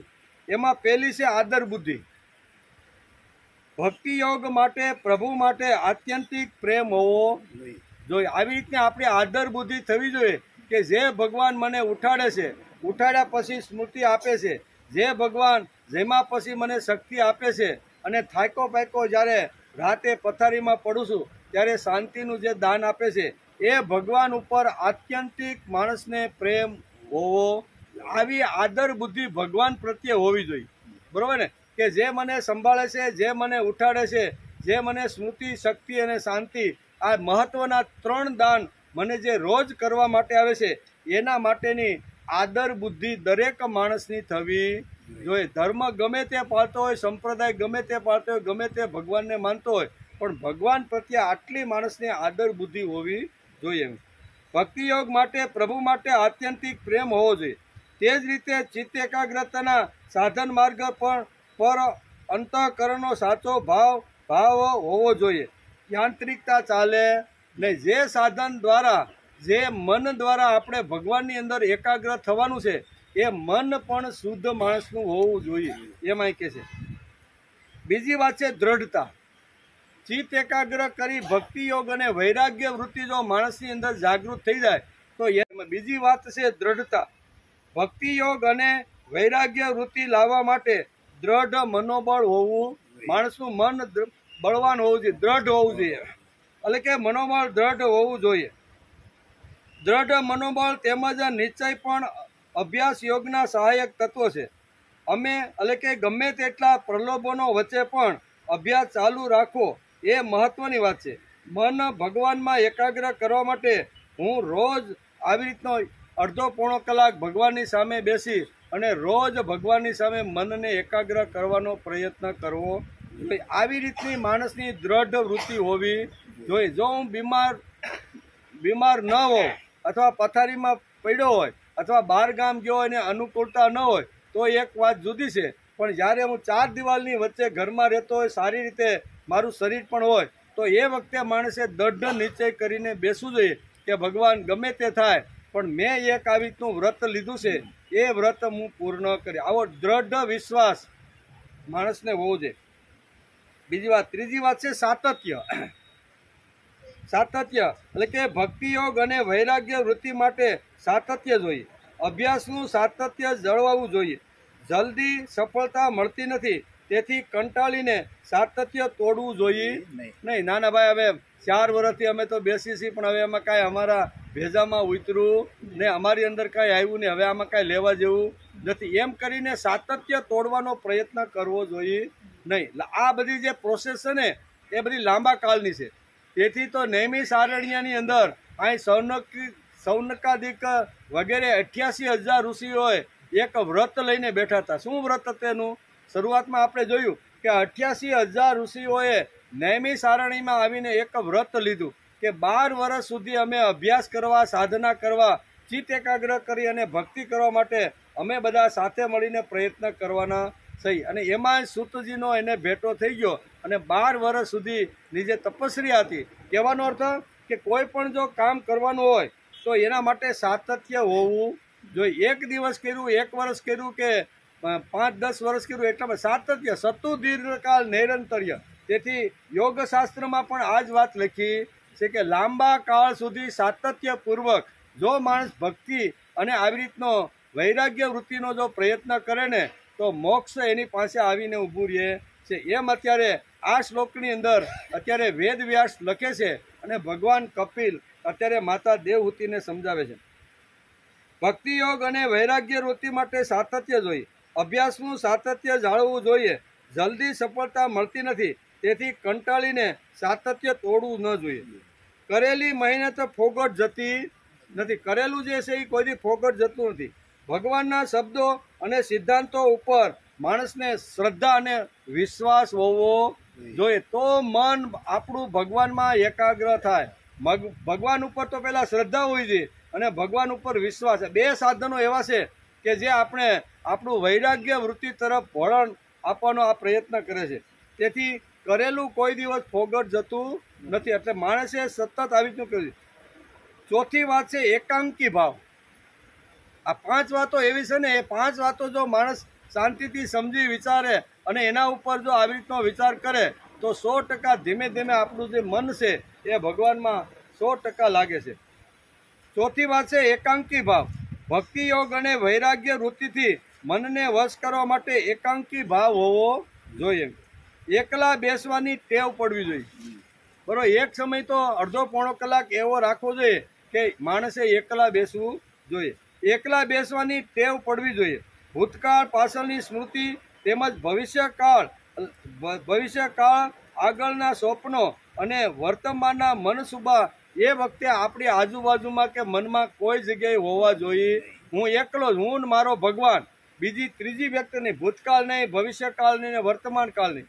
બરોબર, નહીતર ભવિષ્યકાળના ઘણીવાર મનસુબાઓ માણસ સેવતો હોય છે કે એકવાર જો ભગવાન મને પ્રસન્ન થઈ જાય ને તો ભગવાન પાસે આટલું માગી લો. આમ ભવિષ્યના આવી રીતના અથવા વર્તમાનમાં રાચતો હોય છે અથવા ભૂતકાળની અંદર જે બનેલી જે ઘટના હોય છે એનો પણ માણસ વિચાર કરતો હોય છે.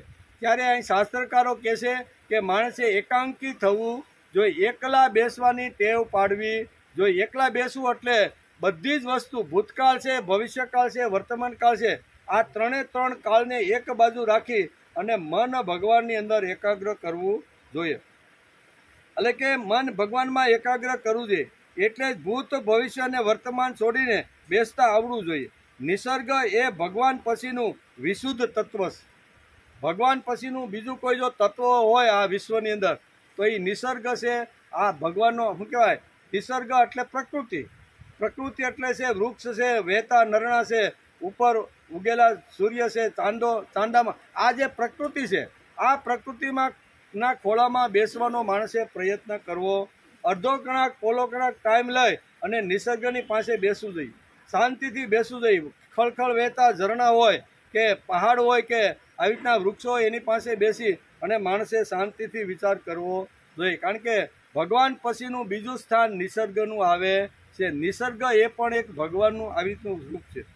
અને 5મી વાત છે આશા રહિતતા. ભાવિ સ્વપ્નોમાં રાચવું એ મનનો સ્વભાવ છે. મનનો સ્વભાવ તો છે જ.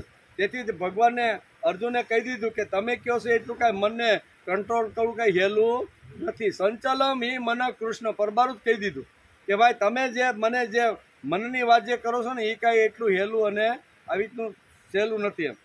એટલે કે ભવિષ્યના સ્વપ્નોમાં રાચવું એ મનનો સ્વભાવ છે. તેથી આશા રહિત થવા માટે કર્મો કર્યા પછી તેના ફળ ભગવાનને સોંપી દેવાના. કર્મ કર્યા હોય, સરસ મજાના ફળ આવ્યો હોય કે નાના તમે કામ કરો છો ને એ બહુ સારું છે, આવું કામ કોઈ કરતું નથી. એટલે માણસની ફળ આવ્યું કહેવાય કે બસ. પણ ફળ આવ્યું એટલે આપણે કે આપણે હોય તો હોય ભાઈ, આપણે સહી એટલે તો આ બધું છે. એ જો ફળનું પોતે જ ભોગવા માંડે તો એની અધોગતિ થાય છે. અને આવું ફળ જ્યારે કર્મ કરતાં કરતાં, કૃતિ કરતાં કરતાં, સારું અને ભગવત કાર્ય કરતાં કરતાં સમાજમાંથી કોઈ લોકો આપણી પ્રસન્નતા કરે, આપણી વાહ કરે, આપણે ફૂલ અથવા શાલ ઓઢાડવા માટે આવે ત્યારે આપણે હળવેકથી કહેવું જોઈએ કે આ તો અંદર બેઠેલો જે ભગવાન છે ને એ ભગવાન મને કરાવતો રહેલો છે. મારી શક્તિથી હું કરતો નથી. જેની શક્તિથી તમને આ બધું લાગ્યું એની શક્તિની અંદર, એના ચરણોની અંદર આ ધરી દેવું.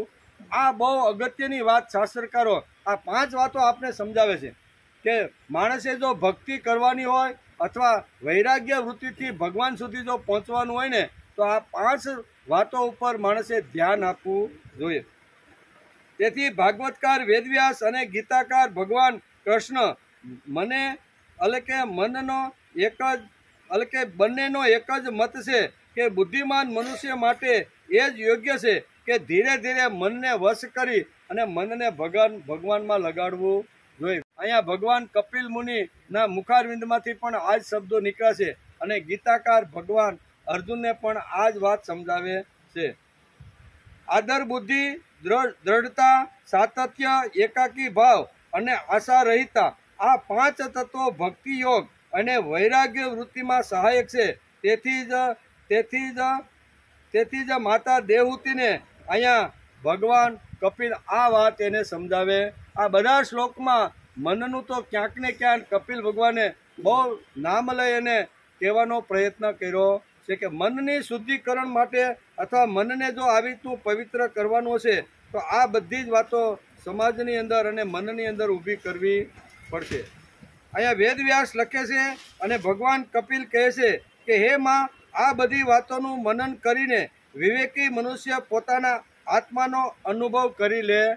એકવાર આવી રીતનું મન જો ભગવાનની અંદર એકાગ્ર થઈ ગયું તો અંદર રહેલું જે ચૈતન્ય છે એનો એ અનુભવ કરી લે છે કે જે આત્મા અહંકાર સહિતતા સમસ્ત તત્વનું અધિષ્ઠાન છે અને તેનાથી જ બધું પ્રકાશિત થાય છે. આ તો ખાલી ખોખું છે, પણ ખોખાની અંદર રહેલું જે તત્વ છે એ જ આ બધું પ્રકાશિત કરતું રહેલું છે. એમ જ્યારે એકાગ્ર થયા પછી જ્યારે માણસને આ લાગે ત્યારે કહેશે કે હું મન નથી, હું બુદ્ધિ નથી, હું અહંકાર નથી, હું ચિત્ત નથી, હું કોણ છું?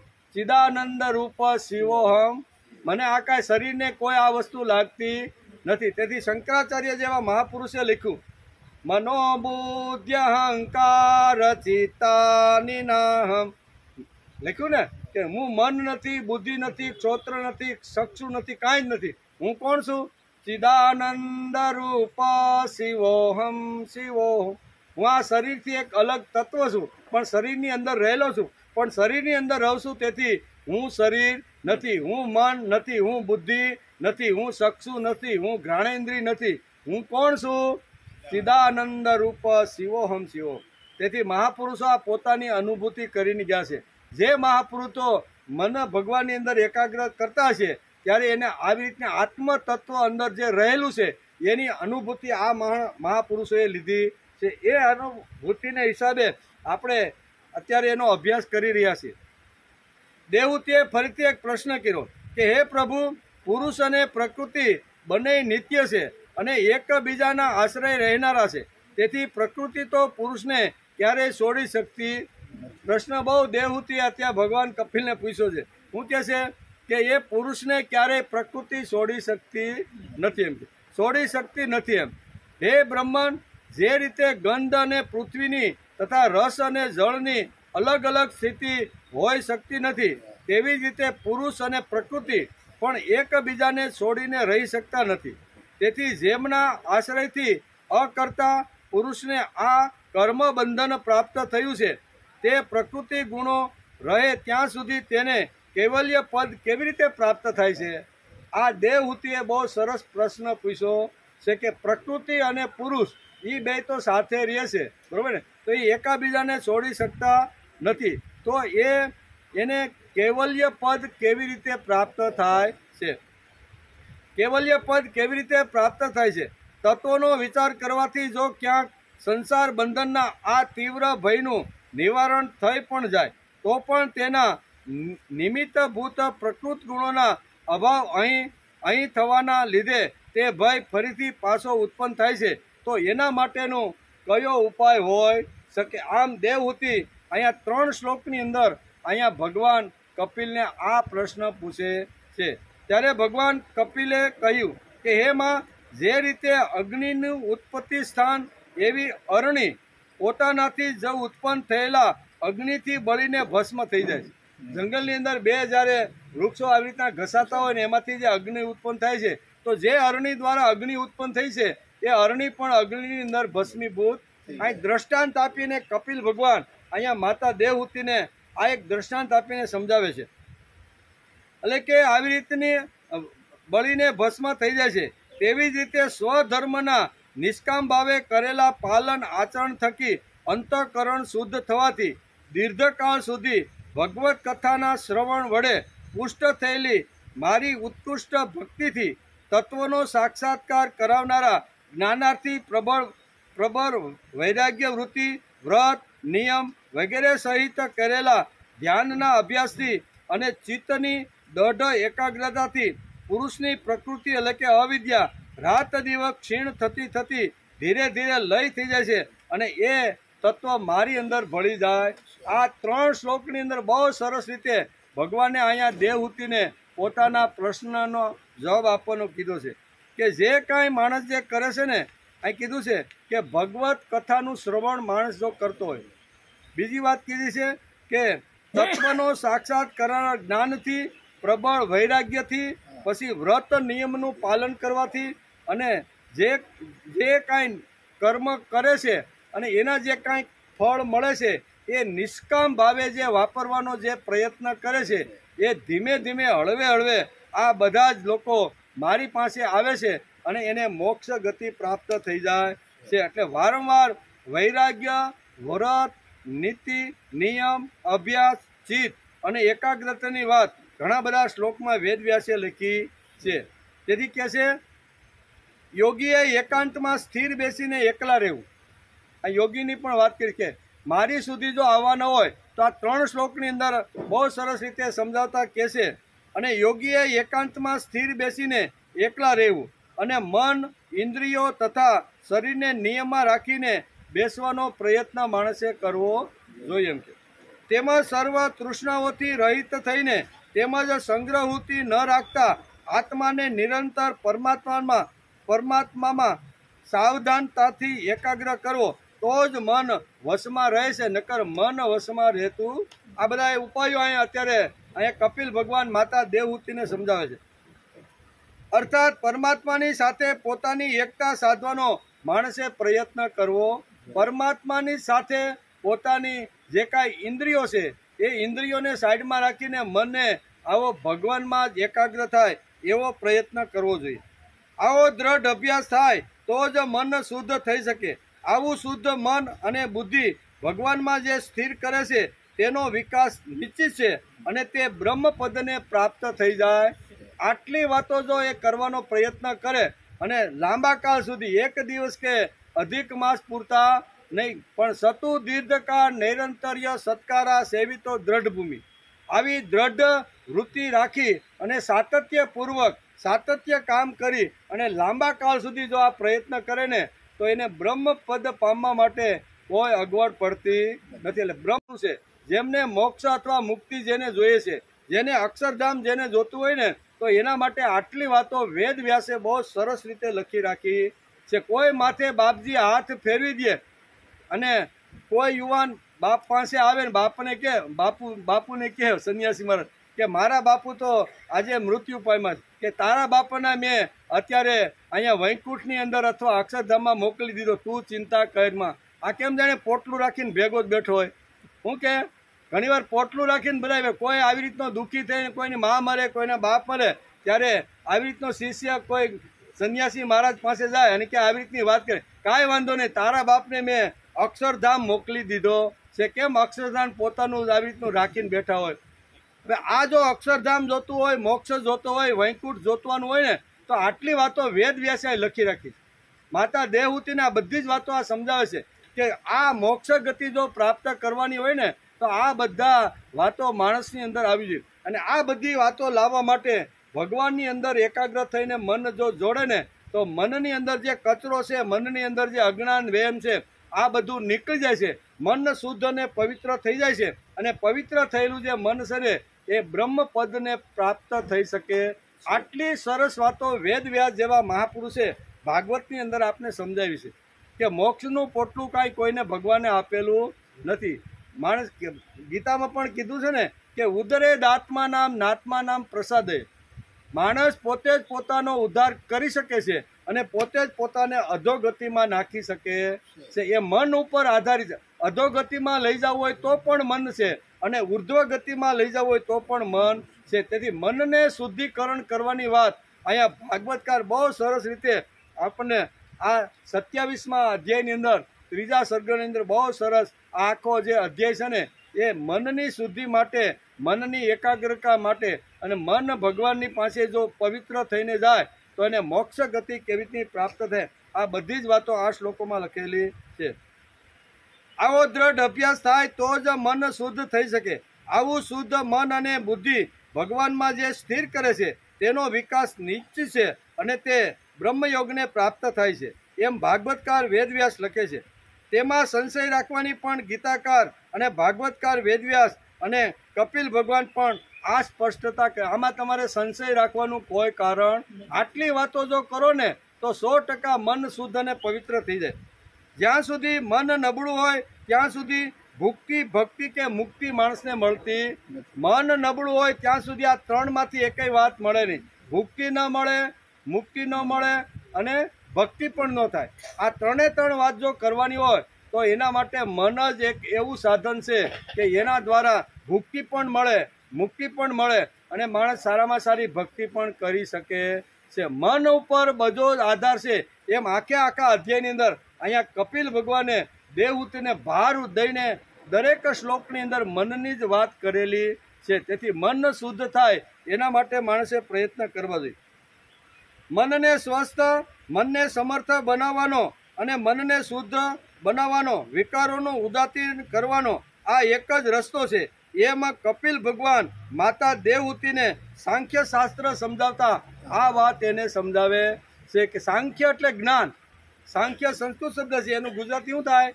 જ્ઞાન. એટલે આખું સાંખ્ય શાસ્ત્ર અહીંયા કપિલ મુનિએ, અહીંયા આપણે આગળ કહેતા ને કે 11 અધ્યાયની અંદર આખી કપિલ મુનિએ આખી સાંખ્ય શાસ્ત્રની વાત કરી. સાંખ્ય એટલે જ્ઞાન.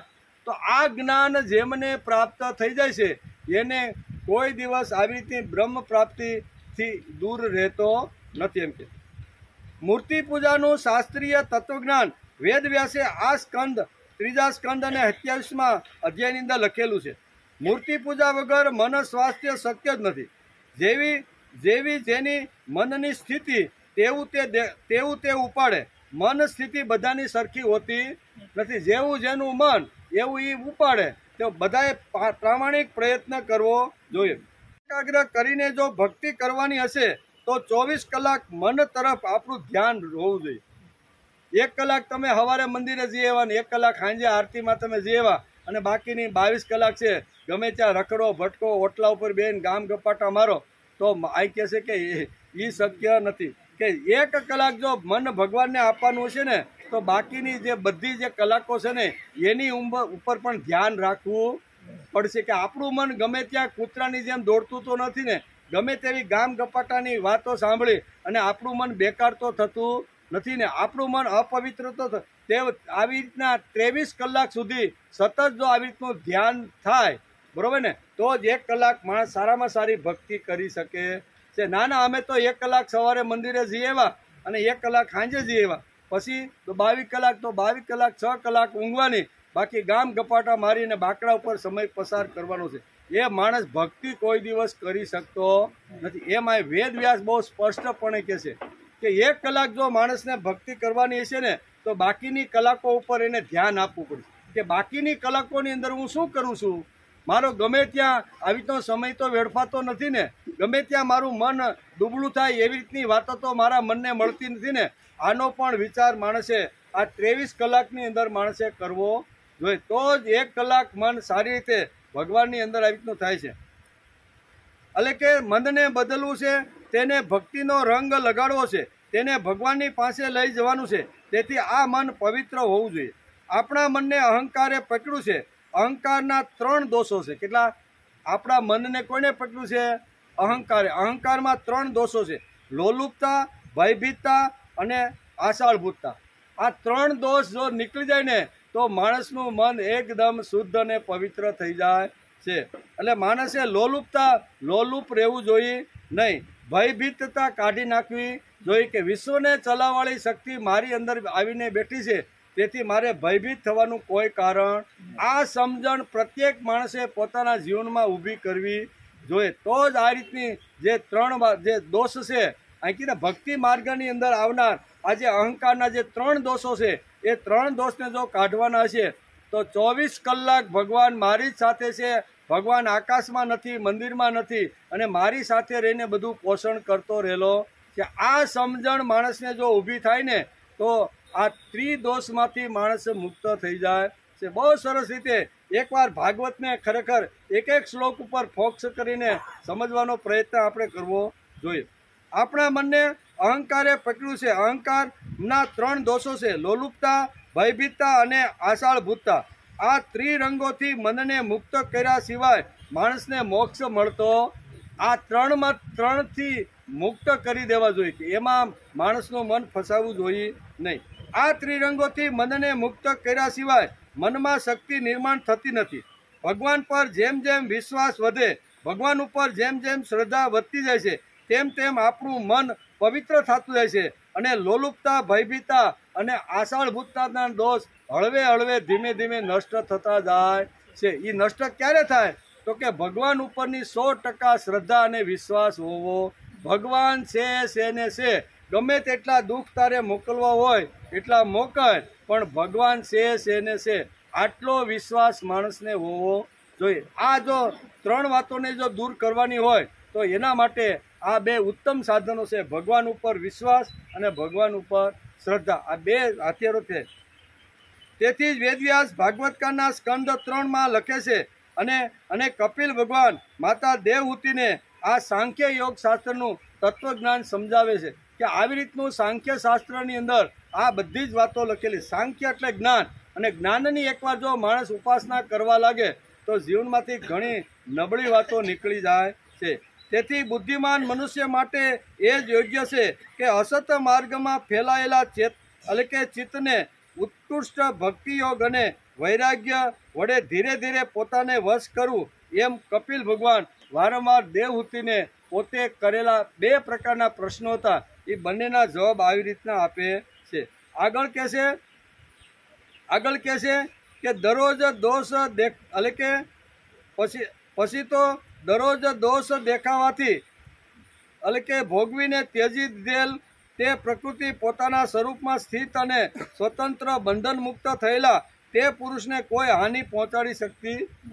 પ્રકૃતિની વાત કે પ્રકૃતિ અને પુરુષ આપણે કહીએ ને સ્વભાવ છે, માણસને હારે ઘણીવાર જાય, ત્યાં સુધી જાતો નથી. પણ અહીંયા પ્રશ્ન દેવહૂતિનો એ જ છે કે પ્રકૃતિ અને પુરુષ, બરોબર, તો એ બંને તો સાથે છે, તો પુરુષ આવી રીતનો કેવો પોતાનો વિકાસ કરી શકે છે એ મને સમજાતું નથી. ત્યારે પુરુષને જો વિકાસ કરવાનો હોય તો આટલા બધા ગુણો અહીંયા કેવા 6 શ્લોકની અંદર વેદવ્યાસે લખ્યા છે, અને ભગવાન કપિલ આ 6 શ્લોકની અંદર માતા દેવહૂતિને કહે છે કે આ 6 શ્લોકનો જો અભ્યાસ કરી લે ને અને એ ગુણો પોતે ધીરે ધીરે પોતાના જીવનમાં લાગે તો પ્રકૃતિની અંદર રહેલો જે પુરુષ છે એ પુરુષ પણ મોક્ષ ગતિને પામી જાય. બહુ સરસ વાત સમજાવે છે.